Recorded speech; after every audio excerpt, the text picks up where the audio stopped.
بسم الله الرحمن الرحيم.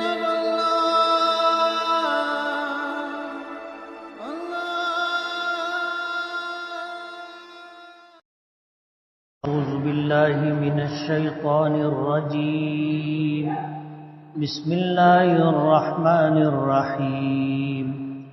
والليل إذا يغشى والنهار إذا تجلى وما خلق الذكر والأنثى إن سعيكم لشتى فأما من أعطى واتقى وصدق بالحسنى فسنيسره لليسرى وأما من بخل واستغنى وكذب بالحسنى فسنيسره للعسرى وما يغني عنه ماله إذا تردى إن علينا للهدى وإن لنا للآخرة والأولى فأنذرتكم نارا تلظى لا يصلاها إلا الأشقى الذي كذب وتولى وسيجنبها الأتقى الذي يؤتي ماله يتزكى وما لأحد عنده من نعمة تجزى إلا ابتغاء وجه ربه الأعلى ولسوف يرضى. صدق اللہ العظیم. سبحانک لا علم لنا الا ما علمتنا انک انت العلیم الحکیم. رب اشرح لی صدری ویسر لی امری واحلل عقدۃ من لسانی یفقہوا قولی. پناہ مانگتا ہوں میں اللہ تعالیٰ کی شیطان مردود سے. شروع کرتا ہوں میں اللہ کے نام سے جو بڑا مہربان نہایت رحم والا ہے. قسم ہے رات کی جب وہ چھا جائے، اور قسم ہے دن کی جب وہ روشن ہو جائے، اور قسم ہے اس ذات کی جس نے نر اور مادہ کو پیدا کیا.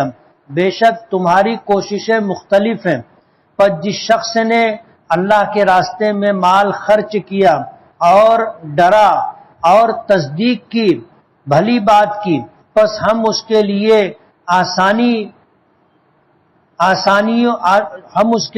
آسان کر دیتے ہیں بھلے کاموں کو. اور جس شخص نے بخل کیا اور بے پرواہ رہا اور اس نے جھٹلایا بھلی بات کو، ہم اس کے لیے مشکلوں کو آسان کر دیتے ہیں مشکلیں. اور نہیں کام آئے گا اس کو اس کا مال جب وہ اوندھا منہ گرایا جائے گا. بے شک ہم پر ہے، ہماری ذمہ داری ہے ہدایت کی راہوں کو دکھا دینا، اور بے شک ہمارے ہاتھ میں ہے آخرت اور دنیا. پس میں تمہیں ڈراتا ہوں ایسی آگ سے جو شعلے مار رہی ہوگی، نہیں داخل ہوگا اس میں مگر بدبخت جس نے جھٹلایا بھلی بات کو اور منہ موڑا. اور بچا لیا جائے گا اس جہنم کی آگ سے وہ شخص جو ڈر کر کے زندگی گزارے، جو اپنے مال کو خرچ کرے اور پاک کرے. اور نہیں ہوگا کسی کے لیے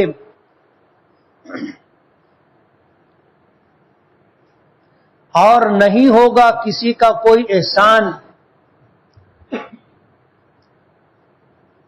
اور نہیں ہوگا کسی کے لیے اللہ کے پاس کوئی احسان کہ جس کا اس کو بدلہ دیا جائے، مگر جو اپنے پروردگار کی مرضی کا طلبگار ہوگا، اس پروردگار کا جو بلند بالا ہے، اور وہ عنقریب راضی ہو جائے گا. یہ سورہ واللیل ہے، نزول کے اعتبار سے مکی ہے. اس میں چھوٹی چھوٹی 21 آیتیں. ترجمہ آپ نے سنا، اللہ تعالیٰ نے 3 قسمیں کھائی. ایک قسم کھائی ہے رات کی جبکہ وہ چھا جائے، چھا جانے کا مطلب یہ ہے کہ جہاں سورج غروب ہوتا ہے اور وہاں روشنی ہوتی ہے تو رات اس روشنی پر چھا کر کے پورے افق کو اور اسی کے ساتھ پوری کائنات کو وہ اندھیرے میں ڈال دیتی ہے۔ وَالنَّهَارِ إِذَا تَجَلَّى، اور اللہ نے قسم کھائی ہے دن کی جبکہ وہ رات کے اندھیروں پر چھا جائے، یعنی اس کو ختم کر دے۔ اللہ نے تیسری قسم کھائی ہے اپنی، کہ قسم ہے اس ذات کی جس نے نر اور مادہ دونوں کو پیدا کیا۔ اللہ تعالیٰ جس کی قسم کھانا چاہیں کھا سکتے، اپنی بھی کھا سکتے ہیں قسم، اور اپنے علاوہ کسی اور کی بھی مخلوق کی قسم کھانا چاہے تو کھا سکتے ہیں۔ تین قسموں کے ساتھ اللہ پاک نے یہ بات ارشاد فرمائی ہے، ان سعیکم لشتی، بے شک تمہاری کوششیں مختلف ہیں۔ ہر آدمی الگ الگ طریقے پر کوشش کرتا رہتا ہے۔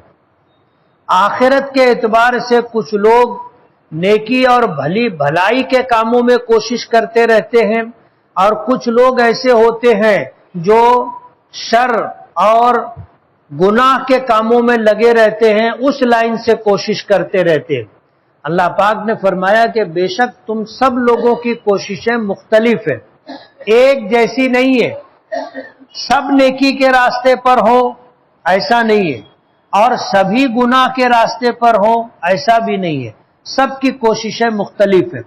اس کے بعد اللہ پاک فرما رہے ہیں فَأَمَّا مَنْ آتَى، پس وہ شخص جس نے اللہ کے راستے میں مال خرچ کیا، ضرورت مندوں کو، محتاجوں کو، مسکینوں کو، یتیموں کو، بیواؤں کو، اور خیر کے کاموں میں مال دیتا رہا، واتقى، اور اللہ سے اور آخرت کے عذاب سے، جہنم سے ڈر کر زندگی گزاری، وصدق بالحسنى، اور اس نے بھلی بات کی تصدیق کی اور بھلی بات کو سچ جانا،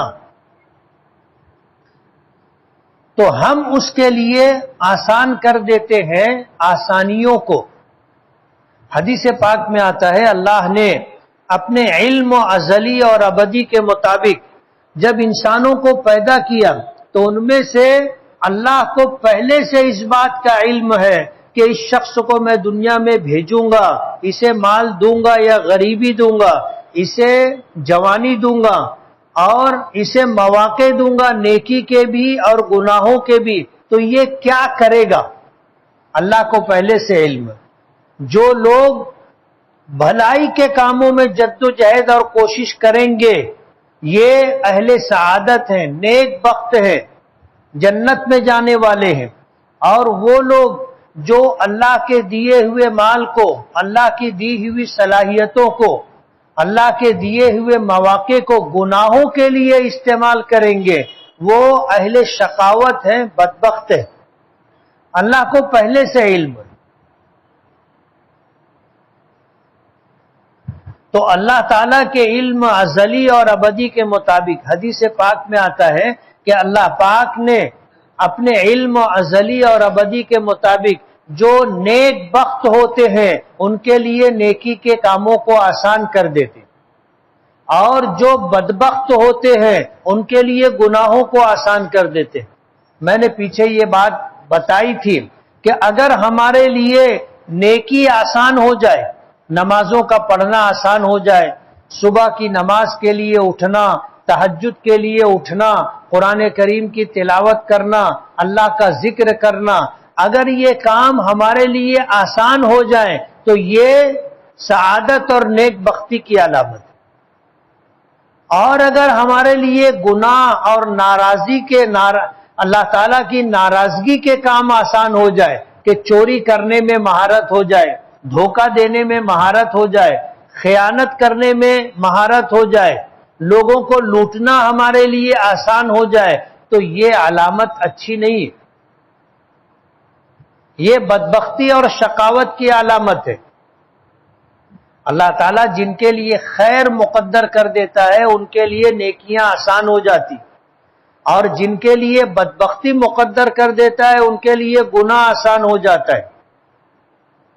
اس لیے اگر ہمارے لیے نیکیاں ہم اللہ کے راستے میں خرچ کریں اور اللہ سے ڈر کر تقوی پرہیزگاری کے ساتھ زندگی گزارے، بھلی باتوں کی تصدیق کریں، تو اللہ تعالی ہمارے لیے نیک کاموں کو آسان کر دیں گے۔ اور اس کے برخلاف جس شخص نے مال خرچ کرنے میں بخل سے کام لیا اور بے پرواہ رہا، اپنے پروردگار سے بے پرواہ اور غافل رہا اور بھلی بات کو جھٹلاتا رہا، اللہ پاک فرماتے ہیں کہ ہم اس کے لیے سختی کے کاموں کو، گناہ کے کاموں کو آسان کر دیتے۔ آگے اللہ پاک فرماتے ہیں وَمَا يُغْنِي عَنْهُ مَالُهُ إِذَا تَرَدَّى، کہ ایسا شخص جب اوندھے منہ جہنم میں ڈالا جائے گا تو اس کا مال اسے کام نہیں آئے گا۔ جس مال کو خرچ کرنے میں بخیلی کی راہ اختیار کی، کنجوسی کے راستے پہ چلتا رہا، بچا بچا کر کے مال رکھا، یہ مال اس کو کام نہیں آئے گا اور اسے اللہ کے عذاب سے بچا نہیں سکے گا۔ اللہ پاک فرماتے ہیں اِنَّ عَلَيْنَا لَلْهُدَى، یہ ہماری ذمہ داری ہے کہ ہم بھلائی کے راستوں کو اور برائی کے راستوں کو کھول کر کے بتا دیں۔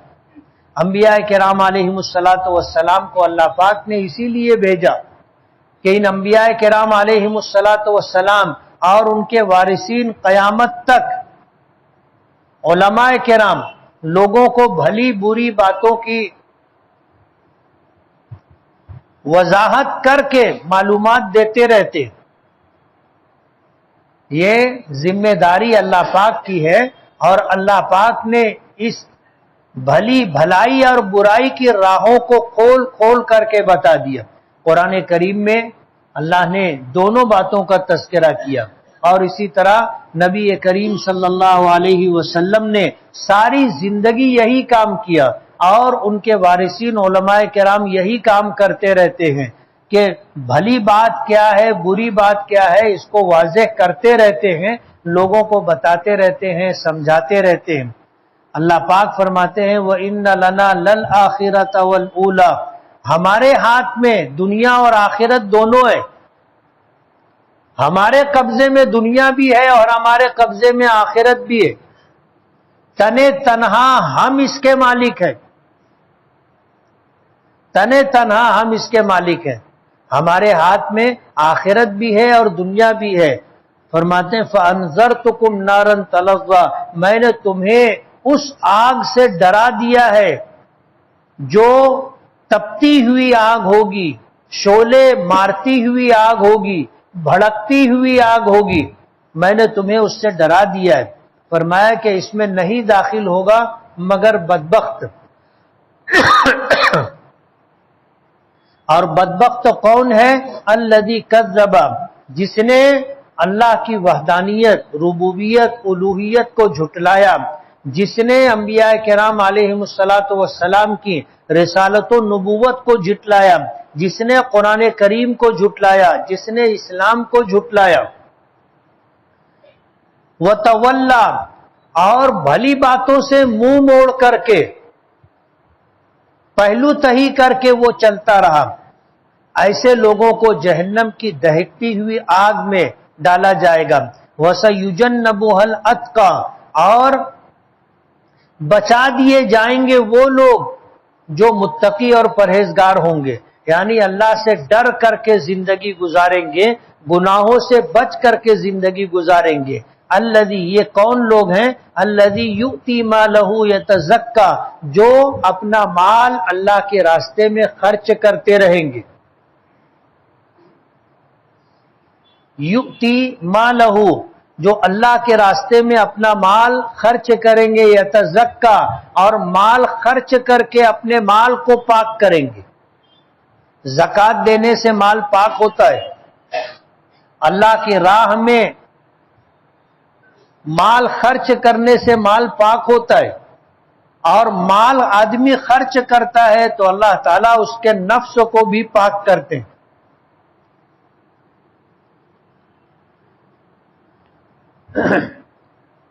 وَمَا لِأَحَدٍ عِندَهُ مِن نِعْمَةٍ تُجْزَى، اور نہیں ہے کسی کا اس پر کوئی احسان، اللہ پاک پر کسی کا احسان نہیں ہے، اللہ کا سب پر احسان ہے،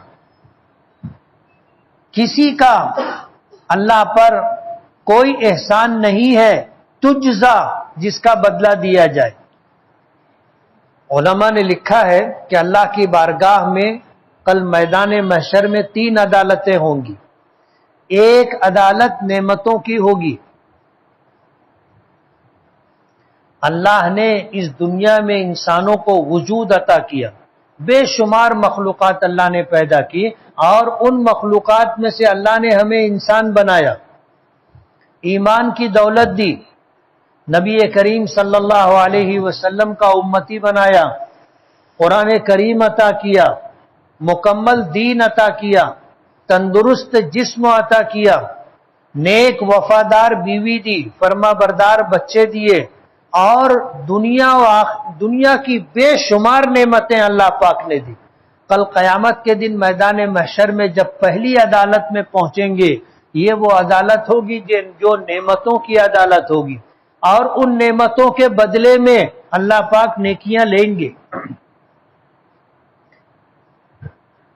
یہ وہ عدالت ہوگی جب آدمی اس میں پہنچے گا تو ساری نیکیاں ختم ہو جائیں گی، ساری نیکیاں ختم ہو جائیں گی۔ اب جنت میں جانے کے لیے اس کے پاس بچے گا کچھ نہیں۔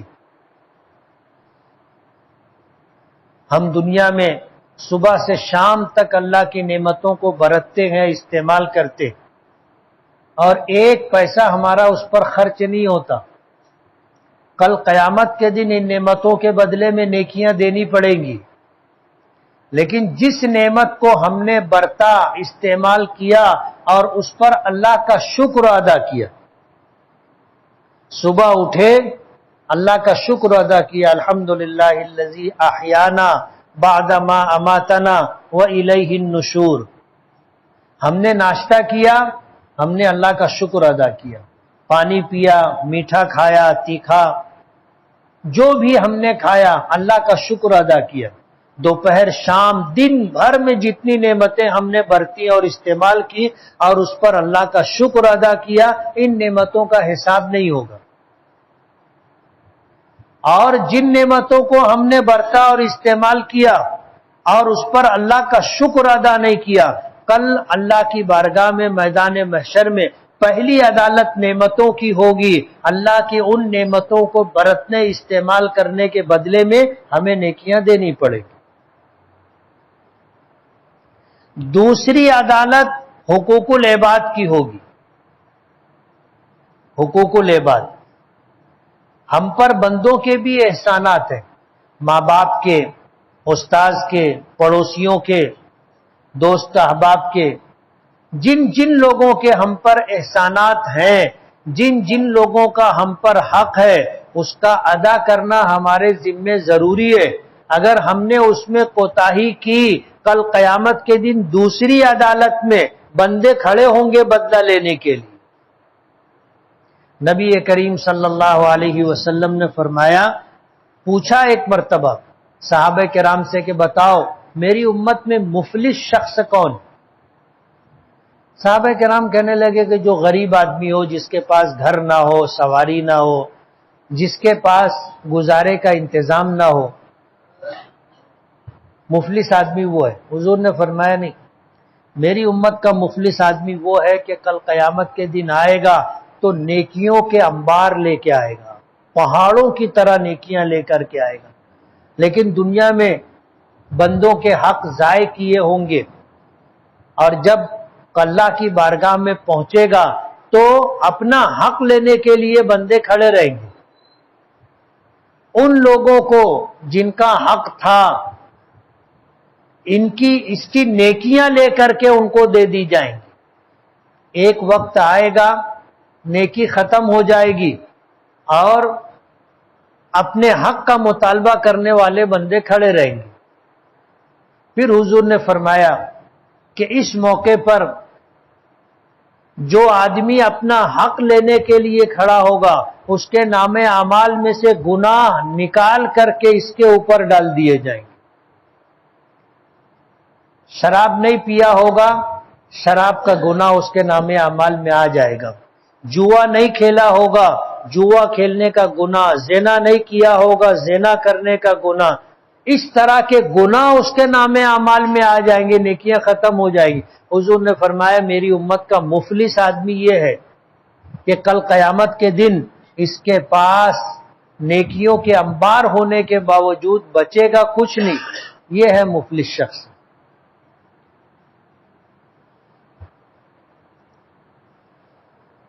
اب ظاہر بات ہے اللہ کی نعمتوں کے مقابلے میں ہمارے پاس کیا ہے؟ ایک آنکھ اللہ کی اتنی بڑی نعمت ہے کہ یہ دیا اگر بجھ جائے تو آدمی دن اور رات میں فرق نہیں کر سکتا، زندگی بھر محتاج رہے گا۔ اللہ تعالیٰ قوت گویائی، بولنے کی صلاحیت لے گونگا کر دے، سننے کی صفت ختم کر دے، سونگنے کی صفت ختم کر دے، چکھنے کی صفت ختم کر دے، یہ سب اللہ کی نعمت ہے اور انمول نعمت ہے۔ کروڑوں روپیہ آدمی خرچ کر کے اسے لے نہیں سکتا۔ اللہ پاک نے قرآن کریم میں کئی مقامات پر فرمایا کہ وَإِن تَعُدُّوا نِعْمَتَ اللَّهِ لَا تُحْصُوهَا، کہ تم اگر اللہ کی نعمتوں کو گننا چاہو، شمار کرنا چاہو تو نہیں کر سکتے۔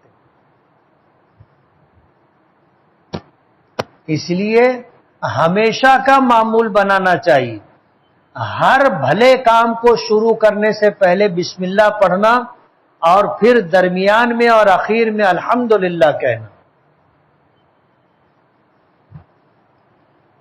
تو جن نعمتوں پر اللہ کا شکر ادا کر لیا جائے گا ان نعمتوں کا حساب نہیں ہوگا، اور اگر ہم نے الحمدللہ نہیں کہا، اللہ کا شکر ادا نہیں کیا تو ان نعمتوں کا ہم کو حساب دینا پڑے گا۔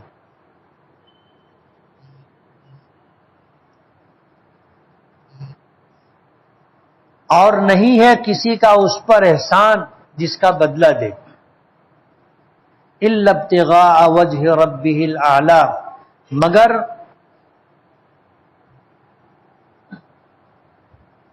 اپنے بلند و بالا پروردگار کی رضامندی چاہنے کے لیے،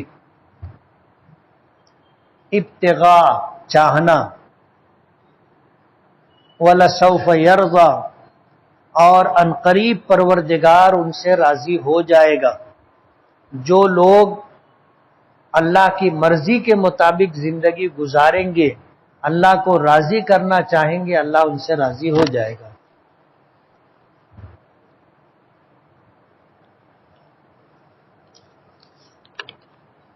عصر کی نماز کا وقت کب تک ہوتا ہے؟ ظہر کی نماز کا وقت ختم ہو جائے تو عصر کی نماز کا وقت فوراً شروع ہو جاتا ہے، درمیان میں گیپ نہیں ہے۔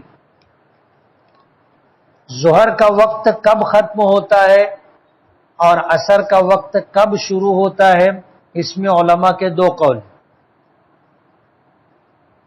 کسی چیز کا سایہ اصلی چھوڑ کر ایک مثل ہو جائے تو کچھ ائمہ کے نزدیک ظہر کا وقت ختم ہو کر عصر کا وقت شروع ہو جاتا ہے۔ سایہ اصلی کہتے ہیں آپ زمین پر ایک کوئی چھڑی گاڑ دیں، آپ دیکھو کہ صبح کا وقت اس کا سایہ بہت لمبا ہوگا، پھر جیسے جیسے سورج اوپر آئے گا یہ سایہ گھٹتا جائے گا۔ ایک وقت آئے گا کہ سایہ گھٹتے گھٹتے بہت مختصر رہ جائے گا، اور پھر زوال کے وقت جو سایہ ہوگا وہ سایہ اصلی ہے، وہ ہے سایہ اصلی۔ اور جب زوال ہو جائے گا تو پھر یہ سایہ بڑھنے لگے گا، اور شام ہوتے ہوتے سایہ بہت لمبا ہو جائے گا۔ عین زوال کے وقت جو سایہ ہوتا ہے وہ سایہ اصلی ہوتا ہے۔ مثال کے طور پر 1 انچ، تو 1 انچ اس چیز کا سایہ اصلی ہے۔ اب اس کے بعد جب سورج آگے بڑھا تو اگر یہ لکڑی جو ہم نے زمین پر گاڑی ہے 10 انچ کی ہے، تو جب یہ سایہ 11 انچ کا ہوگا تو 1 مثل ہو گیا۔ ائمہ کی ایک جماعت کہتی ہے کہ ظہر کا وقت ختم ہو گیا، عصر کا وقت تو شروع ہو گیا۔ امام اعظم ابو حنیفہ رحمۃ اللہ علیہ فرماتے ہیں کہ جب یہ سایہ 2 مثل ہو جائے گا، یعنی 1 انچ تو سایہ اصلی ہے، اور اس کے بعد جب سایہ 20 انچ ہو جائے گا، یعنی ٹوٹل 21 انچ ہوگا، تو اب ظہر کا وقت ختم ہوا اور عصر کا وقت شروع ہوگا۔ تو حضرات صاحبین اور دیگر ائمہ کے نزدیک 1 مثل پر ظہر کا وقت ختم ہو کر عصر کا وقت شروع ہو جاتا ہے۔ امام اعظم ابو حنیفہ رحمۃ اللہ علیہ کے یہاں جب سایہ 2 مثل ہو جائے تو ظہر کا وقت ختم ہو گیا، عصر کا وقت شروع ہو جائے گا۔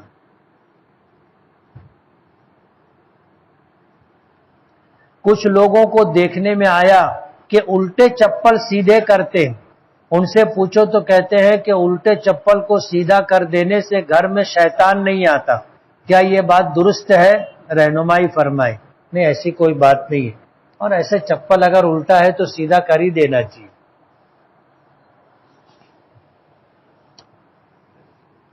کیا حضور کی کوئی سگی بہن یا سگا بھائی تھا؟ نہیں، حضور اکیلے تھے، کوئی سگی بہن سگا بھائی نہیں تھا۔ کیا اذان کے دوران مؤذن بدلنا درست ہے؟ اگر کوئی بات ہے تو بدل سکتے۔ مؤذن صاحب اذان دے رہے تھے، آدھی اذان دیے، چکر کھا کے گر گئے، اب آدھی کون دے گا؟ کوئی دوسرا ہی دے گا نا۔ بلا وجہ نہیں بدلنا چاہیے۔ درمیان میں اگر امام کا وضو ٹوٹ جائے یا امام امامت کے لائق نہ رہے، مطلب بے ہوش ہو کے گر گیا، تو اس کی جگہ عین اس کے پیچھے جو مصلی ہوگا وہ آگے بڑھ کر کے نماز پوری کرے گا، تو امام بھی بدل سکتے۔ موانع ارث کسے کہتے؟ کسی کا انتقال ہو جائے تو اس کے جو وارثین ہوتے ہیں ان کا جو حق ہوتا ہے اس کو ارث کہتے ہیں۔ کچھ چیزیں ایسی ہیں کہ آدمی وراثت سے محروم ہو جاتا، جیسے باپ کا انتقال ہوا اور باپ کی زندگی میں بیٹا کافر ہو گیا تھا، تو اس کا کفر یہ موانع ہے، یعنی اس کو روکنے والا ہے وارث بننے سے، اس کو موانع ارث کہتے ہیں۔ اصحاب کہف کے کیا نام ہیں؟ اصحاب کہف کے الگ الگ نام کتابوں میں ملتے ہیں۔ نبی اور رسول میں کیا فرق ہے؟ نبی پچھلے نبی کی شریعت کو لے کر آگے بڑھنے والا، اسی کی دعوت و تبلیغ کرنے والا نبی کہلاتا ہے، اور رسول کہتے ہیں جس کو نئی شریعت، کتاب دی گئی، صحیفے دیے گئے، وہ رسول کہلاتا ہے۔ جاوید غامدی کون ہے اور اس کے بیانات کو سننا کیسا ہے؟ پاکستان کا ایک آدمی ہے جاوید غامدی، علماء نے اس کی باتوں کو سن کر کے اس پر گمراہی کا حکم لگایا ہے، اس کے بیانات نہیں سننا چاہیے۔ تہجد سے لے کر اشراق تک قیام مشکل ہوتا ہے، اگر تہجد میں اٹھ کر فجر پڑھ کر سو جائیں یہ اچھا ہے، یا فجر میں اٹھ کر اشراق تک قیام کیا جائے یہ بہتر ہے؟ تہجد پڑھنا چاہیے۔ آدمی تہجد کے لیے اٹھے اور تہجد کے لیے اٹھنے کے بعد فجر کی نماز کے بعد اشراق پڑھ کے سوئے، اتنا مشکل نہیں ہے، اس لیے کہ فجر کی نماز کے بعد بہت تھوڑا وقت بچتا ہے اشراق کی نماز کے لیے، لیکن اگر کوئی شخص اشراق نہ پڑھنا چاہے تو کوئی گناہ نہیں ہے۔ بہتر یہ ہے کہ تہجد پڑھے، اور سورج نکلنے سے پہلے نہیں سونا چاہیے۔ فجر کی نماز کے بعد سورج نکلنے سے پہلے نہیں سونا چاہیے.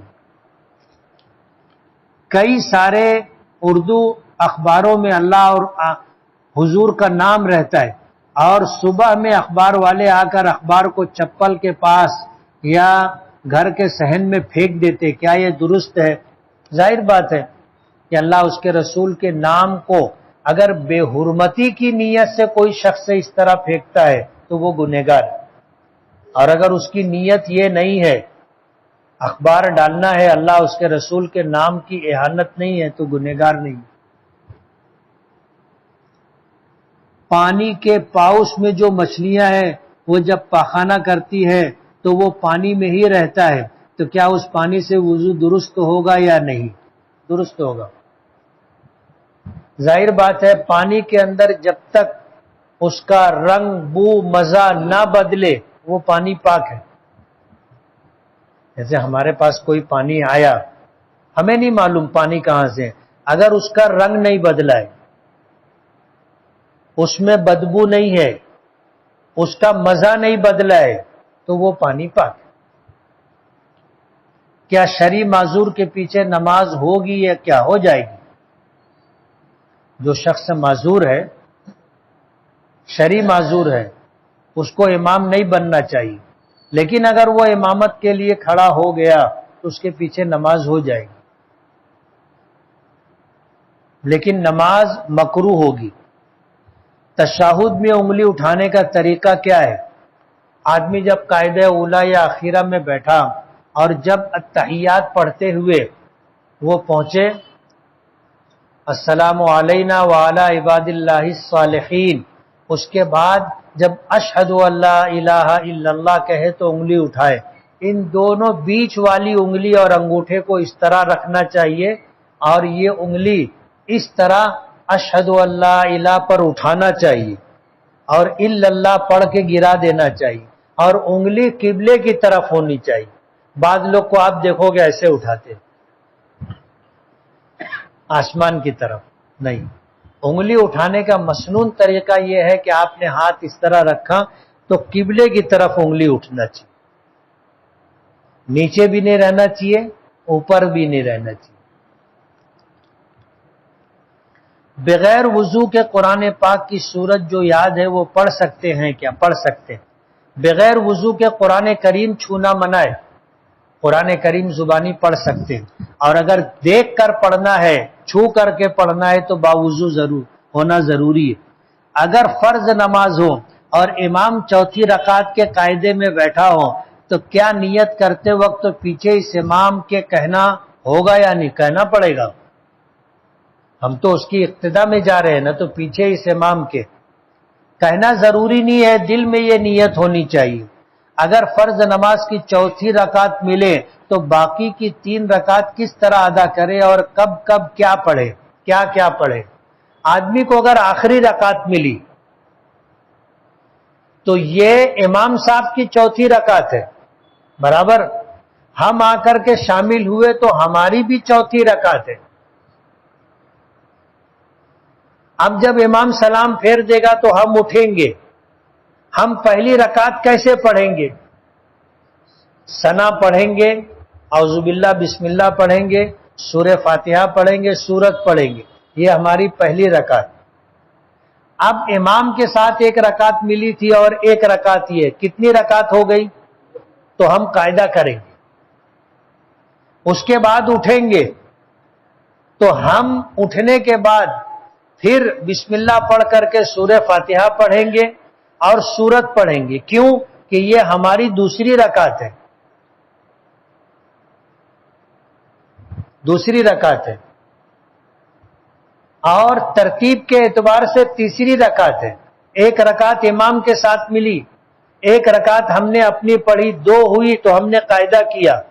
اب یہ رکعت جو ہم پڑھ رہے ہیں یہ ہمارے لیے دوسری رکعت ہے، لیکن ترتیب میں تیسری رکعت ہے، قاعدہ نہیں کریں گے، کھڑے ہو جائیں گے.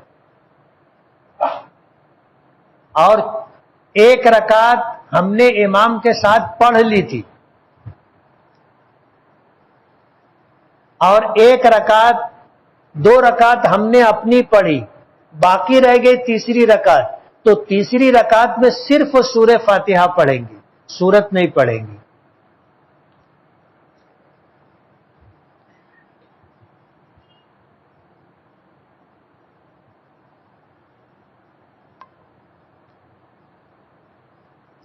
اگر کوئی شخص کمپیوٹر کی دکان کھولے اور اس میں بچوں کو گیم کھلائے تو کیا ایسی دکان میں سورہ یاسین پڑھنا یا پڑھوانا صحیح ہے کیا؟ قرآن کریم کی تلاوت کہیں بھی کر سکتے ہیں، لیکن اب گیم کھیلنے کے لیے آدمی پورا انتظام کر رہا ہے، گیم کھیلنا کھلانا، ظاہر بات ہے یہ وقت کی بربادی ہے، اور بسا اوقات یہ گناہ کا سبب بن جاتا ہے جب آدمی کی نماز چھوٹ جائے، جب اللہ اس کے رسول کے احکامات ٹوٹے تو یہ گناہ کا کام ہے۔ ایسی جگہ اگر کوئی شخص سورہ یاسین پڑھوانا چاہتا ہے تو اس سے معذرت کر لینے چاہیے کہ نہیں، میں نہیں پڑھوں گا۔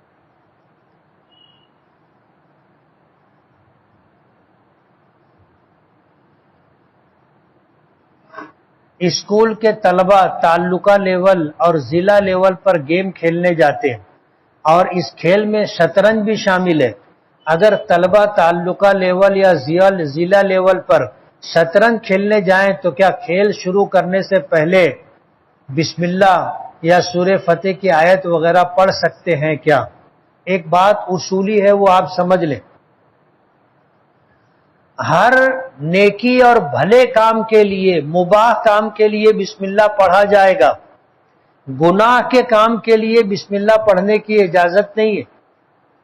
اگر کوئی گناہ کے کام پر بسم اللہ پڑھے گا یا سورہ فتح کی آیتیں پڑھے گا تو وہ ایمان سے باہر ہو جائے گا۔ گناہ کے کام پر اللہ کا نام نہیں لیا جائے گا۔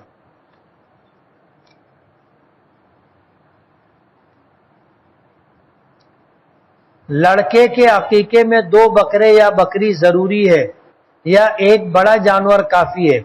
اس مسئلے میں ہماری رہبری کیجیے۔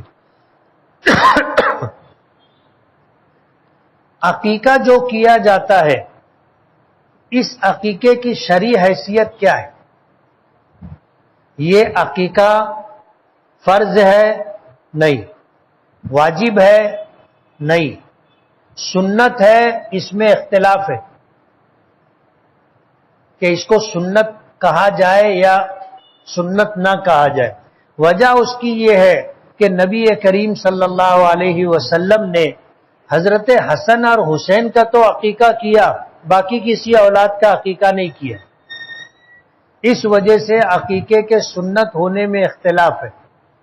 علماء کہتے ہیں کہ یہ مستحب ہے، اللہ حیثیت دے تو عقیقہ کرنا چاہیے، اور اگر نہیں کریں گے تو کوئی گناہ نہیں ہے۔ جب ایک چیز خود ضروری نہیں ہے تو اس میں 2 بکرا یا 4 بکرا یا پورا جانور وہ بھی ضروری نہیں۔ آپ جو کرنا چاہو کر سکتے ہو، 1 بکرا بھی اگر کرو گے تو عقیقہ ہو جائے گا، 2 کرو تو بھی عقیقہ ہو جائے گا، اور بڑا جانور جس میں 7 حصے ہوتے ہیں وہ بھی کرو گے تو عقیقہ ہو جائے گا۔ ابھی اعلان ہوا، بس اسٹینڈ افسرہ ہوٹل کے پاس مسجد ہے، مسجد عبداللہ ابن مسعود، اور آپ نے دیکھا ہوگا وہ روڈ سے اندر ہے، اور مسجد سے پہلے ایک 50 بائی 50 کا پلاٹ ہے جو کبھی ہوٹل تھی، اور وہ غیر مسلم کی ملکیت ہے۔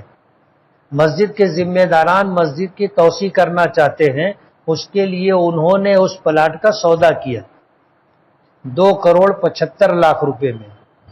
وہاں پر زمین کی یہی قیمت ہے، 50 لاکھ روپیہ دے دیا گیا ہے، 2,25,00,000 روپیہ 6 مہینے میں دینا ہے۔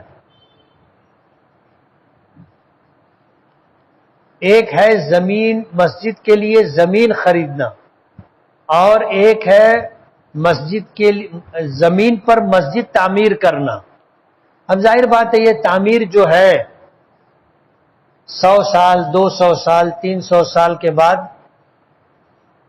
ختم ہو جائے گی، لیکن زمین باقی رہے گی۔ زمین خریدی جاتی ہے، پہلے پترے کی مسجد بنتی ہے، پھر پترا نکل جاتا ہے، پکی مسجد بنتی ہے. اور تعمیرات کی عمر اگر اچھی تعمیر ہو تو 100 سال بتائی جاتی ہے، بہت اچھی ہو تو اور کچھ دن بڑھ جاتے ہیں، لیکن بہرحال تعمیر ختم ہو جاتی. تو مسجد میں اپنا پیسہ، زمین میں اپنا پیسہ لگنا تعمیر میں لگنے سے بہتر ہے. آج اس وقت ان کو ضرورت ہے ہم سے جو بن سکتا ہو مسجد کی تعمیر، زمین کے خریدنے میں ہم تعاون کریں.